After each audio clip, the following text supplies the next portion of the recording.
بہت پرانی بات ہے۔ کسی گاؤں میں ایک بڑھیا رہتی تھی۔ اس کا دنیا میں کوئی نہ تھا اور وہ بہت زیادہ غریب بھی تھی۔ اس کی ایک بہت پرانی سی جھونپڑی تھی جو کہ تنکوں کی بنی ہوئی تھی۔ جب جب بارش ہوتی تو وہ جھونپڑی گیلی ہو جاتی اور اس کی چھت میں سے پانی نیچے گرتا۔ پاس میں ایک جنگل تھا جہاں سے وہ پھل اور لکڑیاں لا کر اپنا گزارا کرتی تھی۔ سردی بہت زیادہ تھی اور ایک دن طوفانی بارش ہوئی اور بڑھیا کی جھونپڑی ٹوٹ گئی۔ اس کے رہنے کا کوئی اور ٹھکانہ نہ تھا۔ وہ جنگل کی طرف بھاگی اور ایک درخت کے نیچے جا کر بیٹھ گئی، مگر پانی ہر طرف پھیلا ہوا تھا۔ بڑھیا جنگل میں دور تک نکل گئی۔ وہاں پر ایک بہت پرانی کٹیا تھی، دیکھنے میں بھی بہت خوفناک سی لگ رہی تھی۔ یہ ایک جادوئی کٹیا تھی جو کہ ایک چڑیل کی تھی۔ وہ چڑیل شاید کسی کام سے اپنے گھر سے باہر گئی ہوئی تھی۔ بڑھیا اس کٹیا کے قریب گئی۔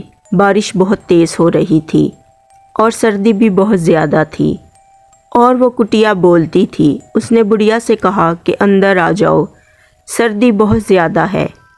وہ بڑھیا ڈر گئی کہ کون بول رہا ہے، کیونکہ وہاں بڑھیا کے علاوہ کوئی اور نہ تھا۔ تو جادوئی کٹیا نے کہا کہ میں بول رہی ہوں۔ بڑھیا نے کہا کہ تم کیسے بول سکتی ہو؟ تو کٹیا نے کہا کہ میں جادوئی کٹیا ہوں، میں بولتی ہوں، میرے اندر موجود ہر چیز بولتی ہے، تم اندر آ جاؤ۔ تو وہ جادوئی کٹیا کے اندر چلی گئی۔ بڑھیا حیران اور پریشان تھی۔ کٹیا نے کہا کہ پریشان نہ ہو، میں تمہیں کوئی نقصان نہیں پہنچاؤں گی، تم جتنا چاہو یہاں پر رہ سکتی ہو، اب تم آرام کرو۔ بڑھیا بھی ضرورت مند تھی۔ اس نے بغیر سوچے سمجھے گھر میں رہنے کا فیصلہ کر لیا۔ بڑھیا نے کہا کہ مجھے بھوک لگی ہے، تو لکڑیاں چولہے کے اندر آ گئیں اور چولہے نے کہا کہ جل جاؤ۔ تو جادوئی ماچس کے ذریعے ان میں آگ لگ گئی۔ وہاں پر جادوئی ہانڈی تھی تو اس میں بڑھیا کے لیے کھانا تیار ہو گیا۔ جادوئی ہانڈی نے کہا کہ اب کھانا کھاؤ۔ بڑھیا نے پیٹ بھر کر کھانا کھایا۔ وہاں پر بیڈ موجود تھا۔ اس نے کہا کہ ادھر بیٹھ جاؤ۔ جادوئی کمبل نے کہا کہ مجھے خود پر اوڑھو اور آرام سے سو جاؤ۔ وہاں پر رکھی ہوئی ہر ایک چیز بولتی تھی۔ بڑھیا نے کہا کہ سب خاموش ہو جاؤ اور مجھے آرام کرنے دو۔ ہر چیز خاموش ہو گئی اور بڑھیا آرام سے سو گئی۔ رات ہو گئی۔ صبح سویرے بڑھیا اٹھی۔ گھر بہت زیادہ گندا تھا۔ بڑھیا نے سوچا کہ اسے صاف کر دیتی ہوں۔ اس نے کہا کہ جھاڑو کہاں ہے؟ تبھی جادوئی جھاڑو آ گیا۔ اس نے کہا کہ میں کیا کروں؟ بڑھیا نے کہا کہ سارے گھر کو صاف کر دو۔ جادوئی جھاڑو نے سارا گھر صاف کر دیا۔ پھر بڑھیا نے کہا کہ سارے برتن دھل جائیں۔ سارے برتن خود بخود دھل گئے۔ بڑھیا کے کہنے سے سارا گھر جگمگانے لگا، صاف ستھرا ہو گیا، ہر چیز صاف ہو گئی۔ پھر بڑھیا نے جادوئی ہانڈی سے کہا کہ میرے لیے کھانا تیار کرو۔ پھر سے بڑھیا کے لیے کھانا تیار ہو گیا اور بڑھیا نے پیٹ بھر کھانا کھایا۔ اس طرح بہت سے دن گزر گئے۔ بڑھیا اور ساری چیزیں آپس میں بہت خوش تھے۔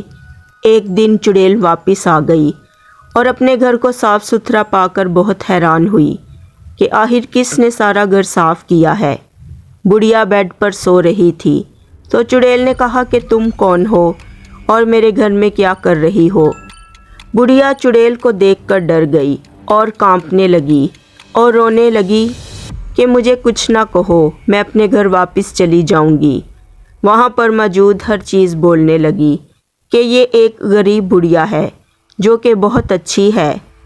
اتنا تم نے ہمارا خیال نہیں رکھا جتنا اس نے رکھا ہے۔ یہ بہت غریب ہے اور ضرورت مند ہے اور اس کا اس دنیا میں کوئی نہیں ہے۔ پیاری چڑیل، اسے یہاں رہنے دو، تم تو مہینوں گھر سے غائب رہتی ہو، اس کے ساتھ ہم سب خوش ہیں، اسے گھر سے نہ نکالو۔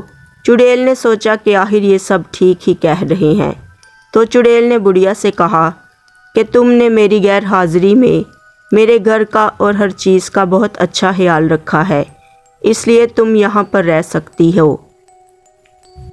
میں تو زیادہ تر گھر سے باہر رہتی ہوں، تم یہاں رہو ان سب کے ساتھ، میں نے کل پھر چلی جانا ہے۔ رات ہوئی، وہ سب سو گئے اور صبح ہوتے ہی چڑیل سب سے ملی اور واپس چلی گئی اور ہمیشہ کے لیے اپنا گھر بڑھیا کو دے گئی۔ بڑھیا اور ساری جادوئی چیزیں ایک دوسرے کے ساتھ ہنسی خوشی زندگی گزارنے لگی۔ تو یہ تھی دوستو آج کی کہانی۔ اگر آپ سب کو پسند آئے تو میری آپ سب سے گزارش ہے کہ پلیز میرے چینل لبنہ سٹوریز ورلڈ کو سبسکرائب کریں، ویڈیو کو لائک، شیئر، کمنٹس کریں تاکہ میں اچھی اچھی کہانیاں لکھوں اور آپ سب کو سناؤں۔